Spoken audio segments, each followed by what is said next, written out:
पर बीजेपी प्रवक्ता अल्ताफ ठाकुर ने तीखी प्रतिक्रिया दी है। उन्होंने कहा कि कांग्रेस अब अलगाववादी संगठनों की भाषा बोल रही है, क्योंकि अतीत में ऐसे आह्वान वही करते हैं। ठाकुर ने नेशनल कॉन्फ्रेंस और कांग्रेस को हर मुद्दे पर विफल बताया और राज्य के दर्जे की मांग को राजनीतिक हथकंडा करार दिया। उन्होंने कहा कि कांग्रेस को अब एहसास हो गया है कि अनुच्छेद 370 इतिहास बन चुका है। पीडीपी विधायक वहीद उर रहमान परा के बयान पर उन्होंने कहा कि भूमि अभिलेखों का उर्दू में डिजिटीकरण बेहतर रहेगा, ताकि हर वर्ग को समझने में सुविधा हो। बीजेपी तर्जुमान अल्ताफ ठाकुर हमारे साथ मौजूद है। सर, खैर मकदम में आपका। जिस तरह से कांग्रेस ने आज प्रोटेस्ट किया और वहां से ये नारा लगा कि दिल्ली चलो, यानी कि अब पार्लियामेंट को घेरने की तैयारी में कांग्रेस है, तो किस तरह से आप इसको देखते हैं? क्या धमकी है या मुजवजा प्लान है कांग्रेस का? देखिए, डबल स्टैंडर्ड है कांग्रेस का। कल तक यही कांग्रेस जम्मू कश्मीर में 370 को लेकर प्रोटेस्ट कर रही थी और 370 वापस लाने की बात कर रही है।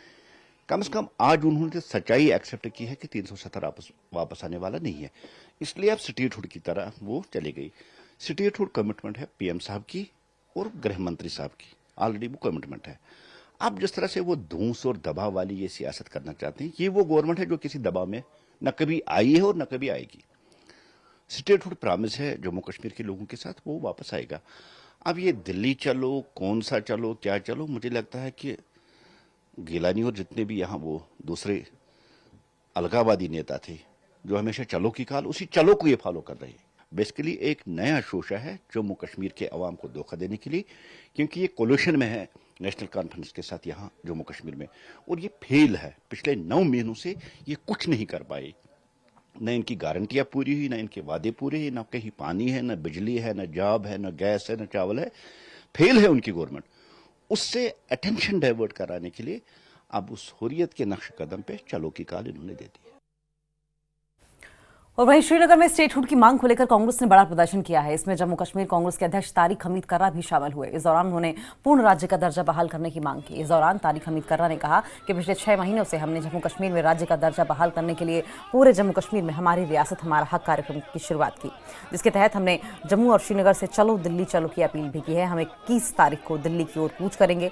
स्टेटहुड के लिए राहुल गांधी के पत्र को पूरे INDI गठबंधन का समर्थन भी प्राप्त है। इसे 233 सांसदों का समर्थन मिला है।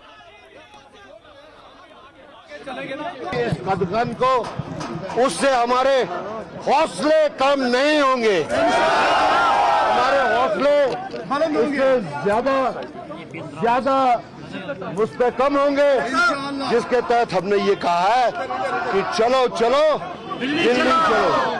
और हम कोशिश करेंगे कि पार्लियामेंट का घेराव हो दिल्ली में। उसके लिए हम सब यहाँ से दिल्ली। AICC के जनरल सेक्रेटरी जी अमीर हमारे साथ मौजूद है। सर, क्या कहना चाहेंगे? जिस तरह से एक शेड्यूल्ड प्रोग्राम था आपका, लेकिन पुलिस ने इजाजत नहीं दी, तो इस पर आपकी राय क्या रहेगी? मैं तो सीधे कह सकता हूँ, ये नरेंद्र मोदी और उसके अमित शाह को डर है जम्मू कश्मीर के लोगों से। वरना ये मोमेंटम हम पिछले 5 महीने से चला रहे हैं। जम्मू कश्मीर, पुंछ, राजौरी और केरन, कपरन सब जगह चलता आया है। और आज ये उसके आखिरी पड़ाव में, आज श्रीनगर में ये प्रोटेस्ट था और एक मेमोरेंडम देना था। ये प्राइम मिनिस्टर को एक याददाश्त भेजनी थी थ्रू डिविजनल कमिश्नर। तो उसमें जिस तरह से इन्होंने रोकने की कोशिश की, जगह जगह नॉर्थ कश्मीर से, साउथ कश्मीर से, सेंट्रल कश्मीर से जो दूर दराज इलाकों से वर्कर आ रहे थे, उनको रास्ते रास्ते रोका गया। बहुत जगहों पर उनको थानों में बंद किया, अरेस्ट किया। और उसके बावजूद जो 1500 यहाँ पहुँचे हैं और उसके लिए जितना ताकत लगा दिया, ये तो उनके लिए मतलब शर्म की बात है। और ये गैर जमहूरी तरीके हैं, ये हमको सिखाएंगे। हमने तो देश को चलाया है, हमने तो देश को बनाया है। हमने तो कभी बड़े बड़े दुरंदाजों को भी नहीं रोका है। हमने जमहूरियत में सबकी आवाज़ खुली छोड़ दी, जिसका हम खामियाजा भी उठा रहे हैं। मगर ये गैर जमहूरी तरीके हैं। यही हम कहते हैं कि वो कॉन्स्टिट्यूशन को फॉलो नहीं करते हैं। उनका अपना RSS का कॉन्स्टिट्यूशन है, उसके तहत ये अमल उठा रहे हैं। तो लिहाजा इनके रोकने से ये रुकेगा नहीं मोमेंटम, ये और तेजी से बढ़ेगा। ये जम्मू कश्मीर के लोगों की आवाज़ है और ये हम कल जम्मू में करेंगे, परसों दिल्ली तक पहुंचेंगे, पार्लियामेंट तक को आवाज़ सुनाने की कोशिश करेंगे। और फिर देना न देना उनका काम है। हमारा ये प्रोटेस्ट करना, दिल्ली पहुंचना, ये नहीं समझना चाहिए कि हम कोई भीख मांगने जा रहे हैं। भीख के लिए हम नहीं, ये हमारा मैटर ऑफ राइट है। ये उन्होंने अनडेमोक्रेटिक तरीके से तोड़ा है। और फिर कमिटमेंट की है इलेक्शन होगा तो स्टेट रेस्टोर करेंगे। आज 10 महीने हो गए, इलेक्टेड गवर्नमेंट है, इलेक्टेड हाउस है, उनको एंगेज करना चाहिए था आज से 6 महीने पहले स्टेट को रेस्टोर कर, क्योंकि न करने से गुलाम अहमद मीर को या मेरे जैसे बहुत साथियों को कोई फर्क नहीं पड़ता है, मगर जम्मू कश्मीर का जो गरीब आवाम है, आम आवाम है, वो सफ़र कर रहे हैं।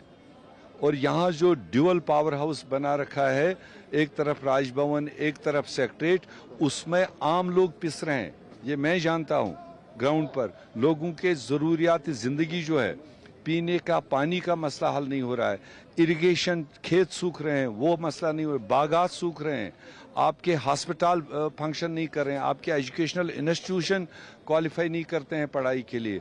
तो ये रोज़मर्रा की चीज़ें जो इस सिचुएशन में सफ़र कर रहे हैं। तो ये थे एआईसीसी के जनरल सेक्रेटरी जीएम मीर, तो जिन्होंने अपना रद्द-ए-अमल जो है वो जाहिर किया। और जिस तरह से हमने कहा कि एआईसीसी या जेकेपीसी की तरफ से एक मुजवजा प्रोटेस्ट मार्च यहाँ से निकलना था, जिसको फिलहाल पुलिस ने नाकाम बना दिया। हालांकि इसकी कंडेमनेशन जो है वो लीडरान ने की, और इसके साथ साथ जो लगातार ये डिमांड आ रहा है कि जम्मू कश्मीर का स्टेटहुड जो है वो रेस्टोर किया जाए। और कहीं ना कहीं कांग्रेस की तरफ से अब ये कोशिश रहेगी कि इस दबाव को ज़्यादा से ज़्यादा सरकार पर, मरकजी सरकार पर जो है बनाया जाए। न्यूज़ 18 के लिए ओयूब खान के साथ नरसर मुदस्सर कादरी।